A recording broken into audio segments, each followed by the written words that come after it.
네, 좋은나무 교회 성도님들 만나서 참 반갑습니다.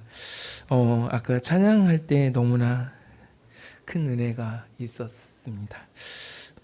아까 신재청 목사님께서 말씀하셨다시피 대학원 동기예요. 대학원 공사학번입니다. 저희 학번이 제가 알기로 신대원 동기가 130명 정도 됐었던 걸로 기억하는데 A반, B반 나눠져 있어서 이렇게 신학교 출신 신대원 분들하고 일반대 출신 신대원 분들하고 이렇게 나누어서 수업을 보통 듣다가 가끔 이렇게 함께하는 시간들이 있습니다. 그런데 그 함께 할 때에 그 130명 정도 인원이 한 강의실에서 잠깐 예배 드릴 때가 있었어요. 근데 우리 신재철 목사님이 그 예배를 앞에 인도해 주시는 몇 분 중에 한 분이셨습니다. 제가 목사님을 기억하는 이유는 그때도 이렇게 강의실에서 이렇게 기타 치면서 인도하시는데 그때는 이제 누군지도 잘 모를 때인데요. 너무나 은혜 받아가지고 막 펑펑 울면서 기도하고 그게 기억났었거든요. 근데 방금 또 앞에 찬양을 하는데 너무나 이게 그냥 단순히 찬양 기술적인 뭔가가 뛰어난 거하고는 좀 다른 것 같아요. 정말 하나님을 사모하는 열심이 있어서 그게 이렇게 뭔가 영적인 울림을 주는 게 아닌가 싶습니다. 사실 오늘 말씀을 전하려고 준비한 것이 성전 예배 되게 하소서라는 주제인데 참 부끄러웠어요. 아까 찬양단 이렇게 찬양하시는데 제가 성함 유일하게 이재호 집사님, 네, 그리고 여기 찬양단 서시는 우리 서진 자매하고 이름 모를 형제님, 죄송합니다. 네, 성함을 아직 몰라요. 근데 너무나 아름다워가지고 제가 이분들께 무슨 말씀을 전할 수 있을까 참 너무나 부끄러워졌던 순간이었던 것 같습니다. 너무나 이렇게 하나님을 이런 소중한 분들, 이런 대단한 분들과 함께 믿을 수 있다는 것이 너무나 감격적인 것 같습니다. 그래도 하나님께서 저에게 맡겨주신 이 시간에 주신 사명을 따라서 오늘 요한복음 말씀 가지고 함께 말씀 나누도록 하겠습니다. 오늘 말씀은 모두 다 잘 알고 계신, 그리고 몇 번은 들어보셨을 예수님께서 예루살렘 성전에서 행하신 성전 정화 사역에 대해서 다루고 계십니다. 오늘 말씀 보면 요한복음 2장이잖아요. 요한복음에 보면 예수님께서 공생의 사역을 시작하실 때 물론 가나의 혼인잔치가 있지만 예루살렘에서 가장 첫 번째 행하신 사역이 바로 이 성전 정화 사역이십니다. 그런데 다른 복음서에 보면 성전 정화 사역이 앞부분에 나와 있지 않아요. 뒷부분에 나와 있습니다. 마태복음 21장 이런 데 나와 있거든요. 반대로 예수님께서 예루살렘에서 마지막 행하신 사역 중에 하나가 바로 성전 정화 사역입니다. 그걸 볼 때 예수님께서는 공생애를 시작하시면서도 성전 정화 사역으로 시작을 하셨고 공생애를 마치시면서도 성전 정화 사역으로 마감을 하신 것입니다. 그렇다는 것은 예수님의 이 길지 않은 약 3년 정도로 추정되는 이 공생애에 이렇게 앞과 뒤, 시작과 나중을 성전 정화 사역으로 삼으셨다는 것은 우리에게 이 성전에 대한 개념 그리고 성전에 대한 이해를 얼마나 바르게 교정시켜 주고 싶으셨는지를 우리에게 전해주는 것이라고 할 수 있겠습니다. 이 성전 정화 사역은 우리가 반드시 잘 깨닫고 있어야 할 성전에 대한 이해라는 것입니다. 그렇다면 예수님께서 성전 정화 사역을 통해서 우리에게 가르치시고자 하는 것은 무엇이었을까요? 오늘 말씀을 통해서 함께 알아보고자 합니다. 오늘 본문 14절에 보면 이렇게 기록되어 있습니다. 성전 안에서 소와 양과 비둘기 파는 사람들과 돈 바꾸는 사람들이 앉아있는 것을 보시고, 성전에 갔더니 두 종류의 사람이 있었다는 거예요. 한 종류의 사람은 제사 드릴 때 쓰는 제물을 파는 사람, 소, 양, 비둘기. 레위기에 보면 자기의 재산의 정도에 따라 부유한 사람은 소로, 중산층은 양으로, 좀 가난한 사람들은 비둘기로 제사를 드리도록 돼 있었거든요. 이 제물들을 파는 사람이 한 부류가 있었고 또 한 부류는 환전상이 있었다는 거예요. 왜 이런 사람들이 있었느냐? 예수님 당시에만 해도 유대인들이 많은 디아스포라가 있었습니다.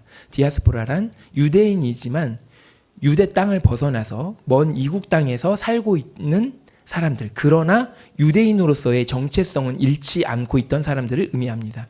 근데 이들이 자기 민족의 정체성을 지키기 위해서 중요한 명절, 우리도 내일 설 되면 이제 막 이동을 하시잖아요. 저도 전주 가거든요. 전주가 저희 고향입니다. 혹시 여러분들 고향이 어디신지 모르겠는데 이렇게 막 이동을 하실 거예요. 근데 유대인들은 이 절기에 따라서 예루살렘으로 반드시 왔습니다. 그래서 예루살렘 와서 하나님 앞에 제물을 드리면서 제사를 드리면서 자기의 민족의 정체성을 지켜나가는 것이 이들의 풍습이었습니다. 그런데 제사를 드리려면 제물을 가져와야 하는데 지금의 튀르키예 지방, 뭐 그리스 지방, 뭐 알제리 이쪽에 있는 사람들이 지금의 예루살렘까지 오면서 막 소를 끌고 올 수는 없잖아요. 그러니까 그냥 돈을 가져오는 겁니다. 그래서 예루살렘에서 그 제사 때 쓸 제물을 구입을 하는 겁니다. 구입을 해서 제사를 드리는 것이 그들의 이제 방식이었어요. 그래서 성전 안에 그들의 편의를 돕기 위해서 이런 제물들, 짐승들을 파는 사람들이 존재했던 것입니다.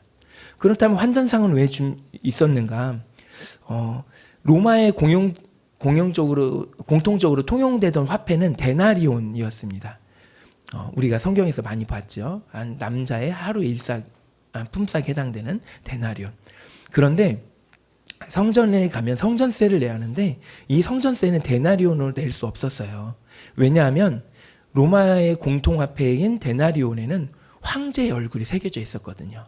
이것을 우상을 숭배하는 것으로 보고 받지 않았어요. 대신 유대 통화 세겔을 내야만 했습니다. 그러면 이제 보통 데나리온을 쓰던 사람들이 그 나라에서는 세겔을 구할 수 없으니까 지금처럼 외환은행 있지 않으니까요. 그 예루살렘에 와서 그걸 환전을 해야 하는 거예요. 그래서 환전상이 성전 안에 있었던 것입니다. 그런데 이게 왜 문제가 되냐? 제사를 잘 드릴 수 있도록 돕는 것인데 사실 처음의 시작은 제사를 드린 사람들의 편의성을 돕기 위해서 이들이 있었지만 그것이 시대가 지나면서 다른 사람들의 돈을 착취하는 자기의 유익을 취하는 것으로 변질돼 있었던 것입니다.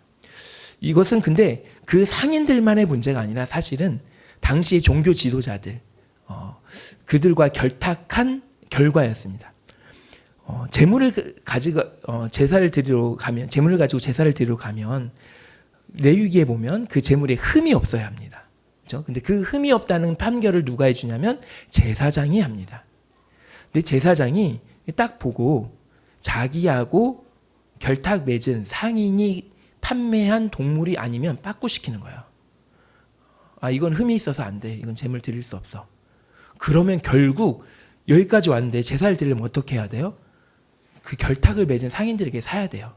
그러면 그 상인들은 어떻게 팔 수가 있죠? 비싸게 팔 수가 있습니다. 거기에서 막대한 이익을 취하는 거죠. 그럼 그 막대한 이익을 자기만 취하냐? 그게 아니죠. 제사장들에게 넘겨주는 거죠. 일부를.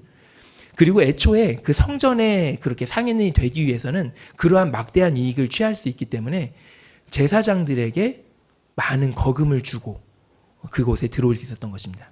그래서 이 성전에서 이 제사를 드리는 시스템 자체가 그 성전을 관리하는 그 종교 지도자들인 제사장 계층과 거기에서 판매하는 사람들의 탐욕의 도구로 변질되어 버렸던 것입니다. 환전상들도 마찬가지예요. 와서 돈을 받고 하는데 명절 때 이렇게 온다고 했잖아요. 수많은 사람들이 오니까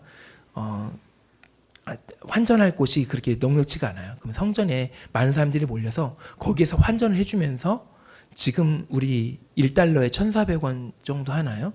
뭐 그게 공통 환율이라고 치면 한 2,000원 받는 거예요, 그냥. 그래도 울며 겨자 먹기로 할 수밖에 없는 거예요. 그래서 예수님께서 그 장사꾼들로 돌변한 자기의 탐욕의 도구로 성전을 이용하고 있는 상인들과 환전상들을 다 둘러보시고 내쫓아버린 것입니다. 그러면서 예수님께서 이렇게 말씀하시죠. 내 아버지의 집으로 장사하는 집을 만들지 말라. 하나님의 성전을 하나님께 예배하는 것이 아닌 내 유익을 취하는 곳으로 변질시키지 말라. 성전은 절대로 개인의 유익을 취할 수 있는 곳이 아니다라는 것을 천명하신 것입니다. 그런데 예수님의 성전 정화 사역은 거기서 멈추지 않았습니다. 바로 출애굽 시대 때부터 이어온 예루살렘 성전 중심의 성전에 대한 의미, 그것을 완전 파괴하시기 위해서 성전 정화 사역을 이어가신 것입니다. 18절에 보면 이렇게 기록되어 있습니다. 이에 유대인들이 대답하여 예수께 말하기를 네가 이런 일을 행하니 무슨 표적을 우리에게 보이겠느냐. 이 말씀은 너 이렇게 막 마음대로 성전에서 상인들 내쫓고 환전상 내쫓고 그러는데 네가 무슨 권위가 있냐, 네가 무슨 권위가 있다는 그 증거를 우리에게 보여줘라 라고 말하는 겁니다. 이에 예수님께서 뭐라고 대답하시냐면, 예수께서 대답하여 이르시되 너희가 이 성전을 헐라 내가 사흘 동안에 일으키리라. 그러니까 유대인들이 이렇게 말해요. 야, 이 성전 46년 동안에 지었는데 네가 어떻게 혼자서 3일 만에 다시 짓는다는 것이냐 라고 하니까, 나중에서야 깨달은 사도 요한이 이것을 기록하면서 뭐라고 기록했냐면, 예수는 성전된 자기 육체를 가리켜 말씀하신 것이라 라고 기록하고 있어요. 그러니까 예수님께서 이 성전을 헐라 내가 사흘 동안에 일으키리라 라고 말씀하신 것은 중의적인 의미가 있는 것입니다. 하나, 첫 번째 의미는 예수님 자기의 몸을 유대인들이 죽일 것, 성전된 자기 몸을 유대인들이 헐어버릴 것을 말씀하신 것이고, 또 하나는 그것이 자연스럽게 예루살렘 성전 자체가 성전의 기능을 상실하게 될 것을, 성전으로서는 이미 아무 의미 없는 존재가 돼버릴 것을 말씀하신 것입니다. 이것은 어떻게 되는 것이냐. 우리는 예수님께서 십자가 사역으로서 우리 죄를 구원해 주셨다는 사실을 아주 잘 알고 있습니다.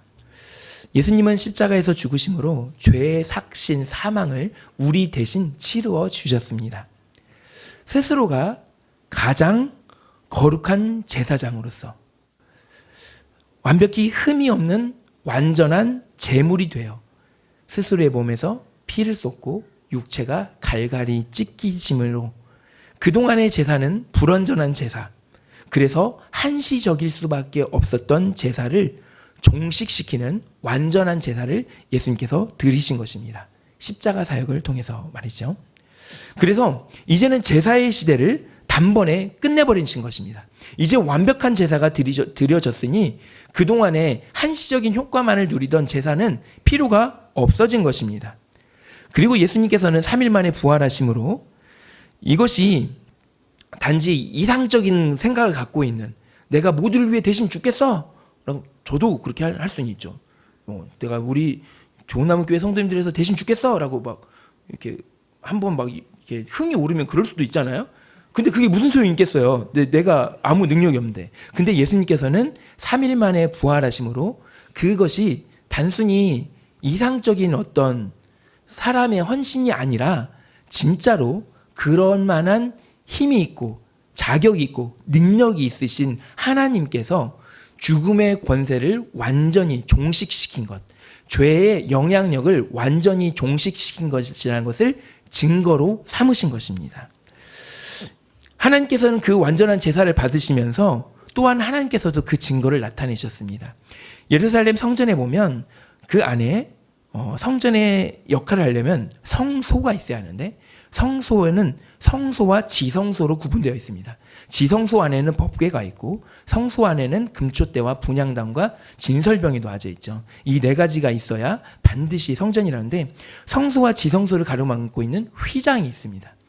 이 지성소는 법궤가 있는데 거기에는 하나님이 현현하시는 곳이라 하여 너무나 거룩해서 아무도 들어갈 수 없고, 대제사장도 유일하게 대속죄일 1년 중 단 하루만 들어갈 수 있는 곳이었습니다. 근데 거기에 들어갈 때 자기에게 흠이 있으면 그 지성소의 그 거룩한 권위를 이겨내지 못하고 거기서 죽음을 당하게 됩니다. 근데 죽으면 그걸 꺼내러 아무도 들어갈 수 없잖아요. 제 대제사장마저 죽었는데 아무도 끌어낼 수 없으니까. 그러니까 발에는 방울을 들고 다녔어요. 하고 방울 소리가 나면 아직 저 안에 살아 계시네 하는 거고, 방울 소리가 나면 와 큰일 났네, 뭔 일 났나 보네 하고 이제 발목에 맺어 있는 끈을 이렇게 끄집어내도록 되어 있습니다. 그 안에 들어가지 못하고 밖에서 끄집어내는 거예요. 죽은 시체를 끌어내는 거죠. 거룩하지 못한 상태로 들어앉혀서 그런 곳이 지성소입니다. 하나님이 여기에 현존하신다. 그러니까 구약 시대에는 그 성전된 곳, 그 중에서도 그 성소 중에서도 지성소를 통해서 백성들과 만나시고 교류하셨던 것입니다.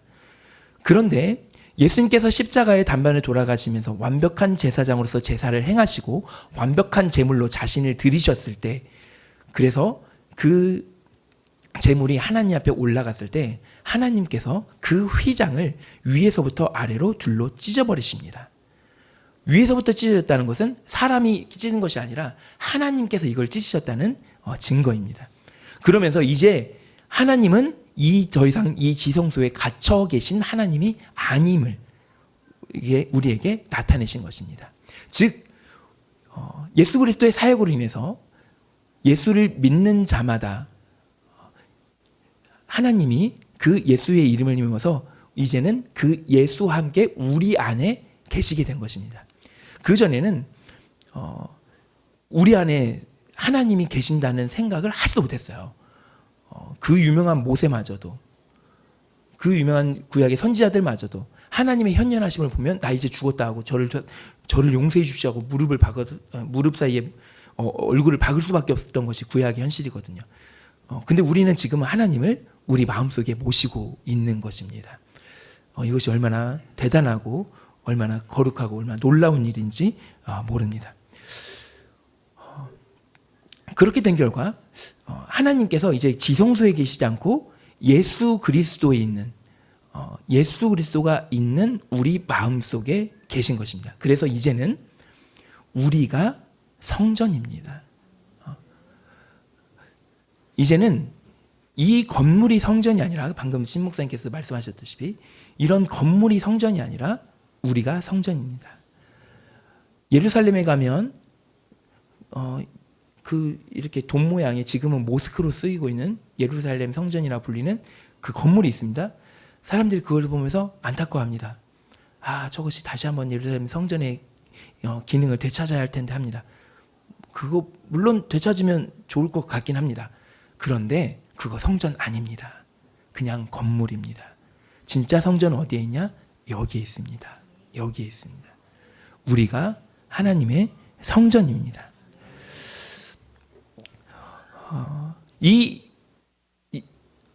성전에 관한 성전 정화 사건은 요한복음 3장으로 연결이 됩니다.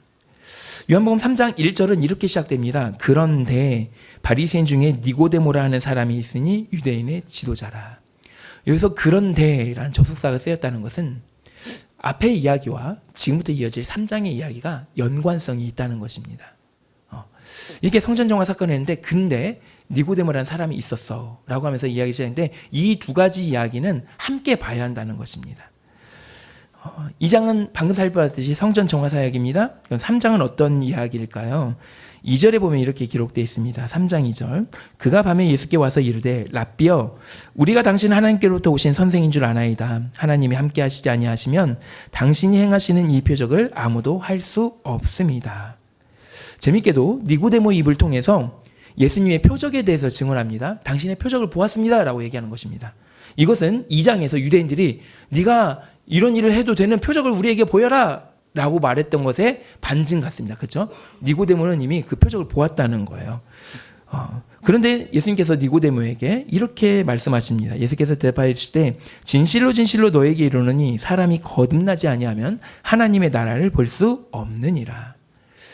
니고데모에게 예수님께서 요구하시는 것은 거듭나야 한다는 것입니다. 다시 태어나야 한다는 것입니다. 그래야만 하나님 나라를 볼 수 있다고 말씀하십니다. 그러면 어떻게 다시 태어납니까? 내가 엄마 몸속으로 들어갔다 다시 나와야 합니까? 라는 질문에 예수님께서 이렇게 말씀하십니다. 5절 6절입니다. 예수께서 대답하여 이르시되 진실로 진실로 내가 내게 이르노니 사람이 물과 성령으로 나지 아니하면 하나님 나라에 들어갈 수 없느니라. 육으로 난 것은 육이요 영으로 난 것은 영이니. 예수님의 말씀은 이 몸이 다시 태어나야 한다는 의미가 아니라 우리의 영혼이 다시 태어나야 한다는 것입니다. 그런데 그것은 오직 성령으로만 다시 태어날 수 있다는 것입니다. 우리 침례가 그것 아닙니까? 침례가 죄인으로 살던 나는 수장되고 죽고 이제 다시 태어나는 것, 예수와 함께 사는 내가 다시 태어나는 것, 그것을 의미하는 것 아닙니까? 근데 그렇게 다시 태어난다는 의식을 치르는 것만이 중요한 게 아니라 교회에서 공직받는 것, 내가 신앙이 결단하는 것만 중요한 게 아니라 진짜로 성령 안에서 내가 다시 태어난 사람, 즉 성령의 사람이 되어야 한다는 것입니다. 그렇다면 우린 자연스럽게 이 말씀을 떠올릴 수 있습니다. 고린도전서 3장 16절 말씀입니다. 너희는 너희가 하나님의 성전인 것과 하나님의 성령이 너희 안에 계시는 것을 알지 못하느냐. 누구든지 하나님의 성전을 더럽히면 하나님이 그 사람을 멸하시리라. 하나님의 성전은 거룩하니 너희도 그러하니라. 그렇습니다. 성령으로 태어나는 것, 그것은 다름이 아니라 내 안에 죄의 삭신 사망, 그 사망의 삭슬 갖고 있는 죄만 가득하던 내가 이제는 나 자신이라는 우상을 버리고 성령 하나님을 모시고 사는 것, 그것을 의미하는 것입니다. 그게 성령으로 태어나는 것입니다. 이제 더 이상 나는 내가 사는 것이 아니요 내 안에 그리스도께서 사시는 것이라. 이 믿음의 고백을 하는 것, 이 믿음의 결단을 하는 것, 그것이 다시 태어난다는 의미입니다. 하나님이 거하시는 곳이 성전이기에 바로 그렇게 성령을 내 안에 모시고 살기로 결단하는 순간, 그것을 인정하는 순간 나는 성전이 되는 것입니다. 그리고 성경은 그렇게 성전된 우리는 거룩해야 함을 말씀하십니다. 한편 요한복음 4장, 이어지는 2장 3장 연속으로 봤는데요, 4장에는 예수님께서 사마리아 여인과 이야기 나누시는 장면이 기록되어 있습니다. 2장은 성전전화, 3장은 니고데모와의 대화하고 거듭남, 그리고 4장은 사마리아 여인과의 만남입니다. 언제 끝날까 걱정되시죠? 지금 우리 친구가 식사를 준비하고 있어서 제가 최대한 분발해 보기로 했습니다. 시간적인 여유를 위해서요. 근데 예수님께서 사마리아 여인과의 대화에서 예수님을 참 선지자로 고백한 여인이 예수님에게 묻습니다. 예수님, 선지자 당신 보니까 선지자 같은데 우리가 어디서 예배해야 합니까? 우리 조상들은 그리심산, 즉 북이스라엘 후손인 사마리아 사람들은 그리심산에서 예배를 드려야 한다고 하고, 당신들 유대인들은 예루살렘에서 예배해야 한다고 하는데 어디서 예배해야 합니까? 이 말을 보면 사마리아 여인이 상당히 종교성이 있었던 거예요. 그런데 예수님께서 뭐라고 말씀하시냐면 장소가 중요한 게 아니다라고 말씀하세요. 그래서 4장 23절 24절에 보면 뭐라고 기록되어 있냐면, 아버지께 참되게 예배하는 자들은 영과 진리로 예배할 때가 오나니 곧 이때라. 아버지께서는 자기에게 이렇게 예배하는 자들을 찾으시니라. 하나님은 영이시니 예배하는 자가 영과 진리로 예배할지니라. 아멘. 예배할 때는 장소가 문제가 아니라는 것입니다. 진짜 중요한 것은 장소가 아니라 영이신 하나님께 진리에 기초한 영적인 예배를 드려야 한다는 것이고, 하나님께서는 이러한 예배자를 찾고 있으시다는 것입니다. 우리의 믿음의 선배들은 예배를 되게 중요시하면서 이 예배를 여전히 건물 안에 국한된 것으로 봤기 때문에 본교회에서 주일날 예배를 드리지 않으면 벌 받는다고 설교를 종종 하시곤 하셨어요. 그래서 지금 저희가 주일날이지만 저희 본교회가 아닌 여기 부산 좋은나무교회에서 너무 행복한 예배를 드리고 있는데, 예전에는 이런 게 허락되지 않았어요. 어떻게 본교회에서 예배를 안 드릴 수가 있어? 그럼 너희들 벌 받아 막 이렇게 말하기를 서슴지 않던 곳이었어요. 근데 그것은 하나님의 말씀을 잘못 오해한 결과입니다. 예배는 장소가 중요한 것이 아니라 예배하는 자가 성령에 의지하여 진리의 말씀에 기초하여 예배하는 것이 진정한 예배라는 것입니다. 하나님께서는 이런 예배자를 기뻐하신다는 것입니다. 그렇다면 예배한다는 게 도대체 무엇인가? 다시 한번 그 꼬리를 물고 질문할 수가 있습니다. 그에 대한 해답은 로마서 12장 1절에 있습니다. 우리가 잘 아는 말씀일 겁니다. 그러므로 형제들아, 내가 하나님의 모든 자비하심으로 너희를 권하노니 너희 몸을 하나님이 기뻐하시는 거룩한 산 제물로 드리라. 이는 너희가 드릴 영적 예배니라. 너희는 이 세대를 본받지 말고 오직 마음을 새롭게 함으로 변화를 받아 하나님의 선하시고 기뻐하시고 온전하신 뜻이 무엇인지 분별하도록 하라. 이것이 성경에서 나오는 가장 직접적인 예배의 정의입니다. 예배는 찬양하고 기도하고 말씀 듣고 이런 순서가 있는 것이 예배가 아니라 가장 성경적인 예배는 우리 몸을 거룩한 산 제물로 드리는 것. 그 거룩한 산 제물로 드린다는 뜻은 무엇이냐? 하나님이 선하다 하시고 하나님이 기뻐하시고 하나님께서 온전하다 하시는 일에 우리 몸을 거룩한 산 제물로 드리는 것, 그게 예배라는 것입니다. 그렇다면 우리는 어떻게 예배해야 할지를 알게 됩니다. 아까 예전에는 이 본 교회에서 이 정해진 예배 시간에만 예배를 드려야 한다고 했잖아요. 그게 사실 믿음의 초반에는 너무나 유용한 것 같아요. 그래서 이렇게 예배에 꼭 나와야 돼 이렇게 말하는 게 꼭 잘못된 건 아닌 것 같아요. 그런데 이제 그 이상의 것을 우리가 보자는 것이죠. 그 이상의 성장의 것을. 그렇게 볼 때 그것만 너무 강조하다 보면 어떤 부작용이 생기냐면, 나 오늘 이 자리에 있었으니까, 예배했으니까, 예배 드렸으니까 난 됐어. 나 예배 드리고 있어. 나 지난주에도 예배 드렸고 지난 1년에는 한 번도 빠짐없이 예배를 드렸어. 나 예배 잘 드리고 있는 사람이야 라고 생각을 하면서 주일날 이 자리에 앉아있는 것만으로 내가 하나님의 성전된 도리를 잘 하고 있다고 착각을 하게 할 수 있다는 것입니다. 물론 이 자리에서 공예배를 함께 드리지 않으면서 다른 것도 하기는 좀 힘든 일이지만, 그러나 그것으로 난 충분하다고 오해를 할 수 있다는 것입니다. 예배는 이 자리에 있는 것만이 예배가 아닙니다.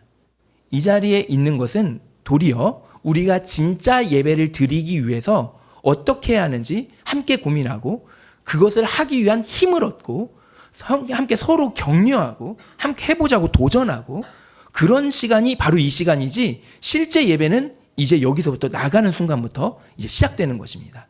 내 몸을 거룩한 산 제물로 드릴 수 있는가, 이것입니다.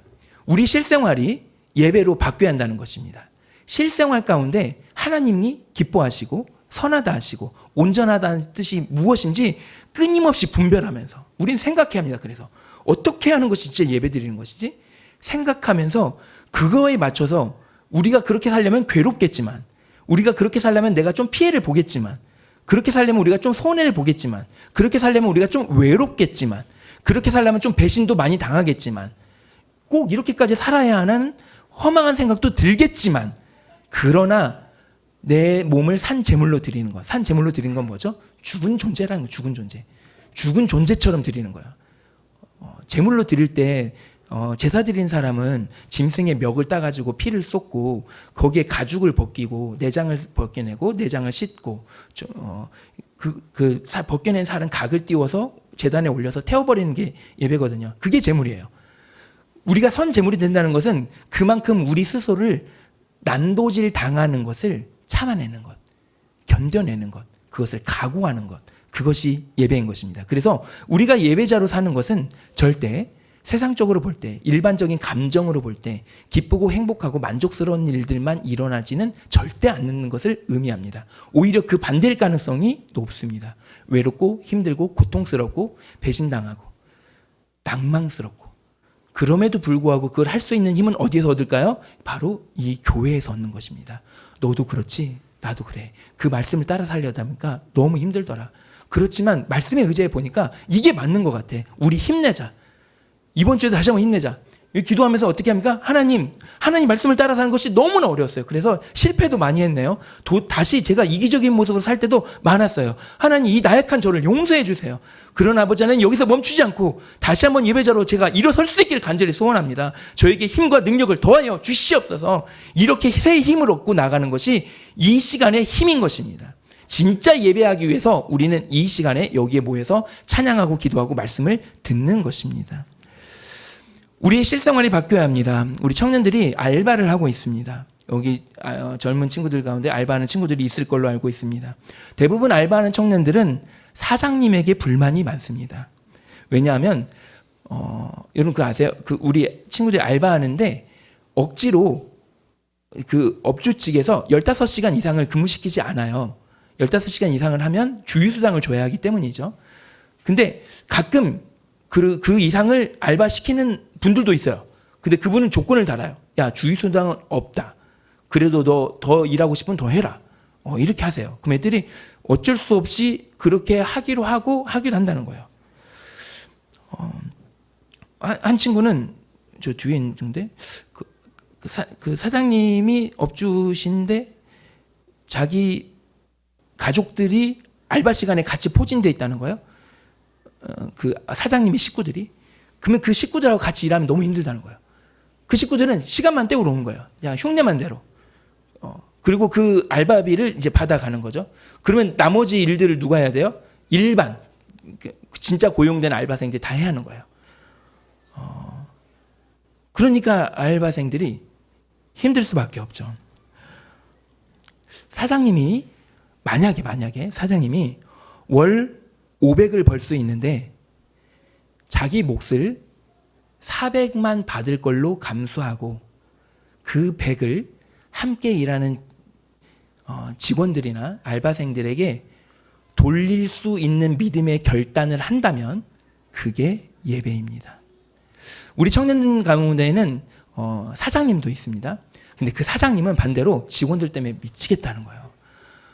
못 살겠다는 거예요. 직원을 고용해도 얘네들이 돈만 빼먹으려고 하지 일을 열심히 안 한다는 거예요. 그 시간만 때우려고 한다는 거예요. 정직원이 되면 자기를 함부로 자를 수 없다는 걸 알고 계속 노동법 막 이렇게 하면서 막 신고해버린다고 하면서 계속 자기 근무 태만을 이어간다는 거예요. 그래서 이제 이 친구가 어떻게 하냐면 증거를 수집하기 시작했다는 거예요. 진짜로 이 친구가 어떻게 일했는지. 그래가지고 그걸 가지고 이제 노무사를 통해서 이 친구가 자기를 고발해 왔을 때 사실은 이 친구가 이렇게 일했기 때문에 그렇게밖에 반응할 수 없었습니다. 라고 할 수밖에 없다는 거예요. 이 사장님의 마음은 또 다른 거죠. 그런 걸 볼 때 반대로 우리 알바를 하는 우리 청년들 그리고 우리 직장인들은 어떻게 해야 하는 것이 예배인지를 예상할 수 있습니다. 내 몫을 정말 내가 일하는 시간을 성실히 수행하는 것 그리고 어쩌면 그 이상을 수행하는 데까지 내가 내 몸과 열정을 아끼지 않는다면 그 자체가 예배입니다. 한 청년이 복지 혜택을 받고 있었대요. 우리나라에 여러 가지 복지 혜택 있잖아요. 근데 가정의 어떤 사유로 인해서 자기가 복지 혜택을 받고 있었대요. 근데 사실은 그 환경이 변화돼서 그 복지 혜택을 받을 수 있는 여건이 이제는 아니게 됐대요. 근데 동사무소에서는 그걸 모르고 계속 자기에게 복지 혜택을 주고 있는 거예요. 월마다 30만 원씩. 그런데 어느 날 말씀을 듣고 너무나 이게 마음에 찔린 거예요. 내가 이래서는 안 되겠구나 하고 스스로 동사무소에 가서 사실은 제가 이런 혜택을 받고 있는데 저는 더 이상 수혜자가 될 수 없습니다. 저는 이런 상황이 변했기 때문입니다. 라고 말하면서 자기에게 오던 그 혜택을 스스로가 끊었다는 거예요. 왜냐하면 내가 이걸 받으면 진짜 받아야 할 누군가가 받지 못할 것이라는 것을 알았기 때문이라는 것입니다. 그 사람이 누군지 모르지만 내가 이걸 받으면 그 사람은 혜택을 못 받을 텐데 그래야 내가 받지 않아야 나보다 어려운 누군가가 이 혜택을 받을 수 있는데 라는 생각에 자기 스스로 혜택을 끊었다는 거예요. 우리가 이러한 결단을 할 수 있다면 이것이 예배입니다. 남편이 아내의 어려움을 헤아리고 작정해서 더 많은 가사를 떠안는다면 그것이 가정에서 드려지는 거룩한 예배입니다. 아내가 지금 10월도 어우 큰일 났네요. 설 명절 들어가서 우리 며느님들 아프시기 시작했죠. 근데 만약에 아내가 스스로 손수 먼저 시댁의 일을 자기가 스스로 떠안기 시작한다면 사랑하는 마음을 떠안기 시작한다면 그것이 거룩한 예배입니다. 부모가 아이가 좋아하는 게임에 관심을 갖고 아이의 눈높이로 내려가서 아이의 게임의 전문 용어로 너 레벨이 몇이니? 우와 너 이렇게 올랐어? 너 정말 열심히 했구나. 너 여기 재능 있는 것 같다. 라고 함께 기뻐해주고 승급전에 실패한 아이를 다독여 줄 수 있다면 그 아이의 마음을 헤아려 줄 수 있다면 그것이 아이와의 드려지는 거룩한 예배가 될 것입니다. 그렇다고 맨날 게임을 하는데 자녀가 부모님의 사랑의 위대함과 존경심을 깨닫고 그만큼의 감사와 존경을 표현할 수만 있어도, 그것을 말로 할 수만 있어도 그것처럼 아름다운 하나님께서 기뻐하시는 거룩한 예배는 없을 것입니다. 우리 서진자매가 목포로 이제 개항하면 간다고 들었습니다. 그 목포에 가서 대학생활을 하면서 거기에서 하나님께서 기뻐하시고 선하신 일이 무엇인지를 끊임없이 찾고 그거에 내 마음에 결단하면서 나아간다면, 비록 이곳에서 함께 예배 드리는 날은 지금처럼 매주가 아니더라도 가장 아름다운 모습으로 예배하는 동역자가 될 것입니다. 지송 형제가 6월 달에 군대에 가는 걸로 알고 있는데 철원에 그러나 군대에 가서 비록 여기서 함께 예배 드리지 못하지만 이 군대가 하나님께서 보내신 처소임을 알고 거기에서 나는 도대체 여기서 예배자로 어떻게 살 것인가, 어떻게 하나님께서 기뻐하시고 선하시고 온전하신 뜻이 무엇인지를 찾으면서 그것에 내 삶을 드릴 것인가 결단하고 하나하나 실천해 나간다면 여기에서 예배 드리는 것만큼이나 아니면 어쩌면 더 하나님께서 기뻐하시는 예배로 드려질 것입니다. 우리 예배는 내 안에 거하시는 성령님의 안내를 따라 하나님의 기뻐하시고 선하시고 온전하신 뜻이 무엇인지 분별하고 그것에 내 육체의 본성은 죽어진 예물로 드리면서 내 삶을 구별되게 드리는 모든 시간, 모든 장소에서 드려지는 것이 하나님의 예배인 것입니다. 그렇다면 다시 오늘 본문 말씀으로 돌아와서 내 아버지의 집으로 장사하는 집을 만들지 말라라는 말씀의 의미를 바로 알게 됩니다. 여러분, 우리의 몸은, 우리의 육체는, 우리의 인생은 도대체 무엇을 하는데 혈안이 되어 있습니까? 성전에서 더 많은 이득을 취하기 위해서 장사하고 돈을 바꾸던 그들의 모습과 솔직히 다르다고 말할 수 있습니까? 혹시 더 많은 유익을 취하기 위해, 더 다른 사람들보다 많은 것을 쌓기 위해, 더 가지기 위해 매일매일 노력하고 있는 것이 우리의 모습은 아닙니까? 만약에 예수님께서 성전된 우리 몸에 찾아오신다면 엎으시고 쓸어버리시고 나가라고 하실 내용이 과연 없습니까? 우리의 인생의 한 부분 한 부분은 과연 무엇을 위해 힘쓰고 있습니까? 이제 우리의 성전된 몸을 진정한 예배 채소로 하나님께 올려드릴 수 있기를 원합니다. 흡사 장사꾼의 심상과 다를 바 없던 내 유익만을 추구하고 꿈꾸던 우리의 일상을 하나님이 기뻐하시는 영적 예배로 변화시켜 가길 소원합니다. 어쩌면 우리의 일상이 그동안의 일상과 똑같이 이어진다 할지라도, 똑같이 반복되는 일주일, 똑같이 가는 장소, 똑같은 사람들 속에서 똑같이 반복되는 우리의 월화수목금토라 할지라도 그것이 그동안 그저 내 밥벌이를 위해 어쩔 수 없이 하는 일상이었다 할지라도 이제는 그 똑같은 일상 속에서 하나하나가 거룩한 예배로 바뀌어가는 변화의 주인공이 될 수 있기를 간절히 소원합니다. 어떻게 하면 직장에서 하나님이 기뻐하시고 선하신 것을 올려드릴지, 가정에서 어떻게 하나님이 기뻐하시고 선하신 것을 올려드릴지, 내 친구들 사이에서, 내 이웃들 사이에서, 심지어 이 교회 안에서 어떻게 하나님께서 기뻐하시고 선하시고 온전하신 뜻을 우리가 행해 드릴지, 얼마만큼의 내 몸이 있어서 거룩한 산제물로 드릴 각오가 되어 있는지 우리 스스로를 돌아보면서 갈 수 있기를 소원합니다. 이번 주는 설입니다. 저는 명절마다 다짐하는 것이 있습니다.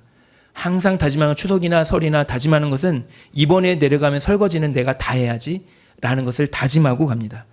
결코 쉽지는 않지만 나도 좀 더 누워 있고 싶고 운전하고 와서 피곤하고 그렇지만 그래도 이렇게 다니고 가면 전체 설거지 중에 절반 정도는 제가 하는 것 같습니다.